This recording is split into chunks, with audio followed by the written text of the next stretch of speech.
Hi, this is Tina, and I'm going to do my screencast of my Photoshop operation, and we'll see how this goes. I'm going to show you how to put an object from another photo into a picture with water and give it ripples. I know that there is filters for this, but what I've found is that the filters are too systematic and they look unnatural in the cases of the filters that we have in Photoshop. So the first thing I'm going to do is going to use the quick selection brush and go to the leaf picture and select the leaf out of the sand.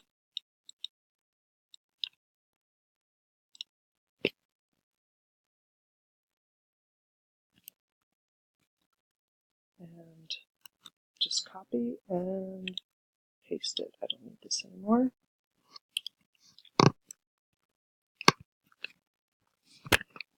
Now I'm going to bring it down. I just wanted this as an accent to my picture. I'm going to open up layers here, make sure that I have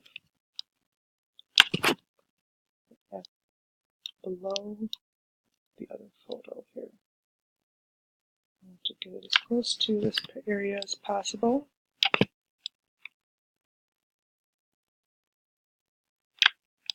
And then I'm going to transition it, and now I'm going to give it a little bit of shading.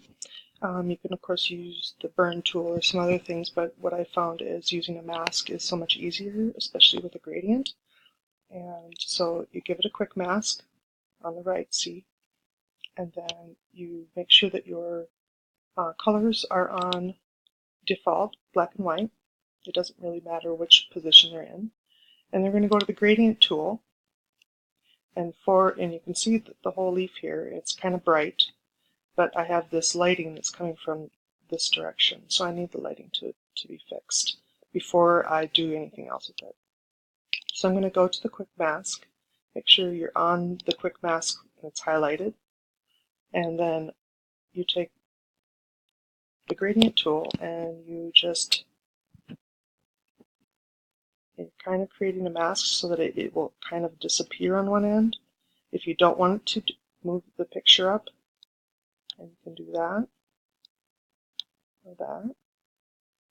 In this case, I don't really want it to disappear. I want the brightness to be on one side, and I want this side to kind of disappear into the water, so it looks like it might be under the water. The next thing I'm going to do is I'm going to make sure the layer with the leaf on it is selected, and then I'm going to just go to Command-T, transform, and squash it a bit. And the reason I don't use like distort perspective is because it's in the foreground and it's not going to have a lot of perspective. So I don't need to have that extreme of a perspective. So I just want the faded edge just right at the edge of the screen, right at the edge of the picture. And you can go back, and the nice thing about doing this gradient thing is that you can readjust it if you want to come back and do that, because it affects the entire mask. So say I want to like make sure it's really coming from the sun, so I'll do it from this direction. And then I can further it out so that not the whole thing is there. That has a little more natural look to it. It still has a little bit of highlight, but the bottom part is kind of fading off. I kind of like that little highlight. So now I'm going to show you how to do the ripple. You have to put in a new layer.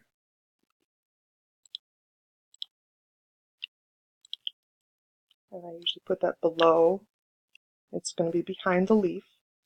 And I usually call these OSs, shadows or ripples or whatever you want to call it. But it does help to name your layers when you have this many layers going on. And the next thing I'm going to do is I'm going to take a eyedropper sample of one of these ripples up here. In my dark color, I'm going to take a drop of the underside of the wave, the dark side of the wave.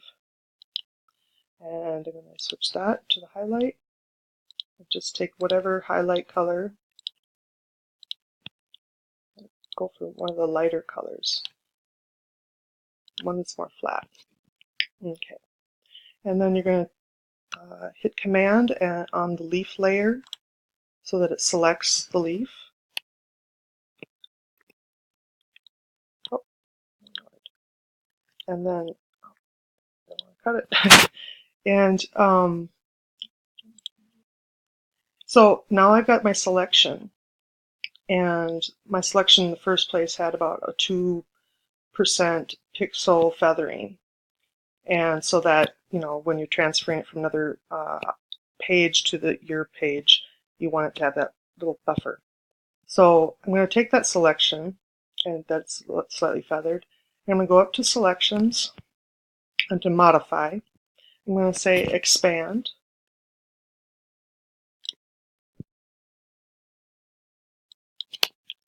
By 4 at first, and I kind of, it's just to go a little bit off the, expand by 4 again, just so that it's a little bit outside of where the leaf is. I don't want to actually color the edge of the leaf because you want that dark edge to show off the edge of the leaf there. Now I'm going to invert, Shift Command I, and I'm going to take my brush and on multiply, the layer, the painting brush will be on multiply. I'm going to go to the OS, make sure you're on the OS layer and you're inverted, so you're not going to color on the leaf. You're going to actually just color on the water. Now I like to Command H, hide the selection so that I can see what I'm painting, and you give it just a little bit of a, and it doesn't look really great right away, but once you get those ripples going, and I have my opacity at maybe 11 on multiply. So even though it's a lighter color, it's not going to make it look whitish. And I'm only going to go maybe halfway around here. I'm going to take my selection tool and kind of trim off the back part because I don't want it to go all the way around the back.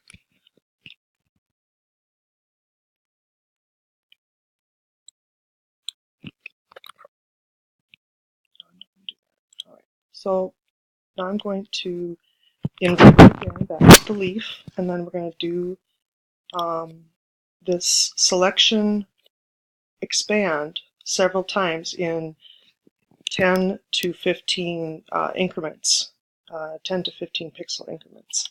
So we're going to expand it now by, I'm going to say 10. That looks a little, well, we could try that. So invert again, go back to your,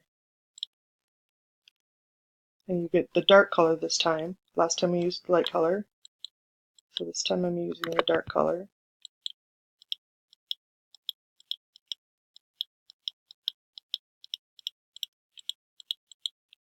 And just a light one. And when you turn off the thing, you can see it's just a little bit of a ripple there. I want that edge, that actual edge there. And I think I did forget something. I forgot to feather it. I was going to feather it about 3 points. I'm going to do that now. It's not ruins everything if you don't do it right away, but about 3, and then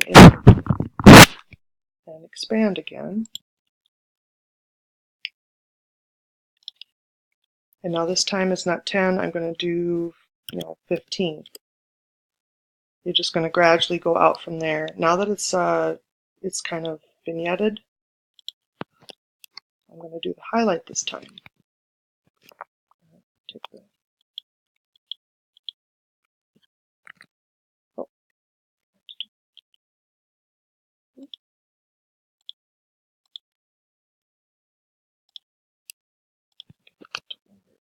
Yeah, I forgot to invert.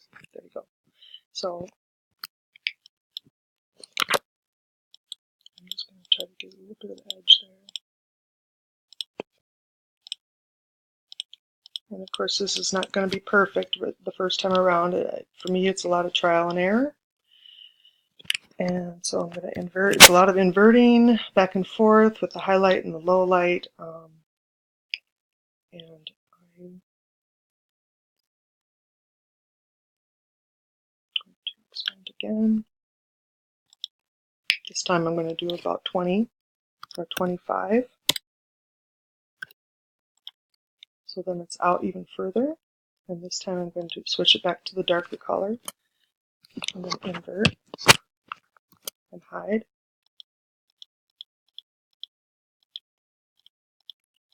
Kind of creating that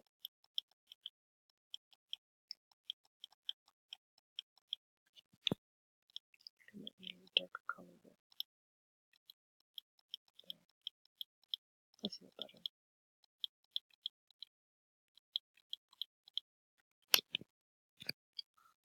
And then do it again.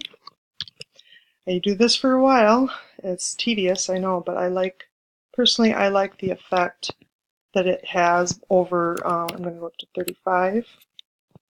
I'm kind of jumping by 10 to 15 to 20. And I might have to come back and do this area here because that's a little too sharp for me. You can always blur it too with Gaussian blur. Alright, I'm going to go back to the highlight, invert, and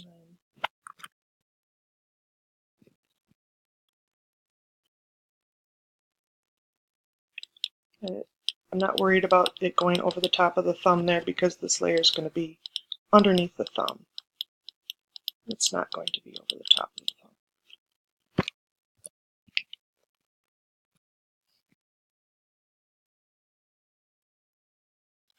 In fact, I'll do that right now. I'm going to select both of those layers and bring them down underneath where the thumb is. So that I know that it's behind the thumb. I won't have to worry about that later. So invert, expand. And now I'm going to go about 50. Now I'm going to actually feather this a little bit. Or, maybe I won't feather and I'll just do a little bit of Gaussian blur at the end. That might be easier. But this one I'm going to do the low light again. Invert. Oh, got to be on the right layer. Both layers selected. Got to be in the OS layer. Hide it so I can see what I'm doing. So kind of creating those shadows. And since I have it only on 11 opacity, that gives me some control in deciding how dark I can get it. Alright, so I'm going to do switcheroo. Switch it there. Highlight, invert, and expand again. Now this time I'm going to do about 80.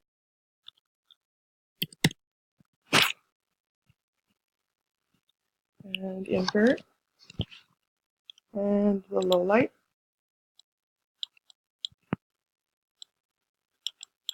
I might even bring my opacity up just because I'm working with the larger area.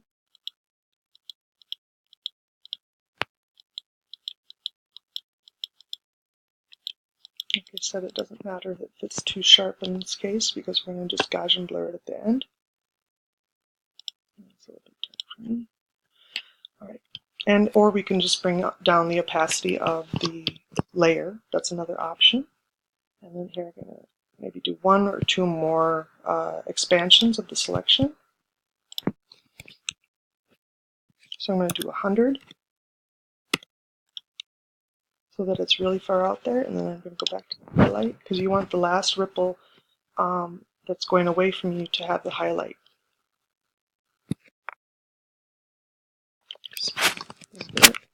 Hide.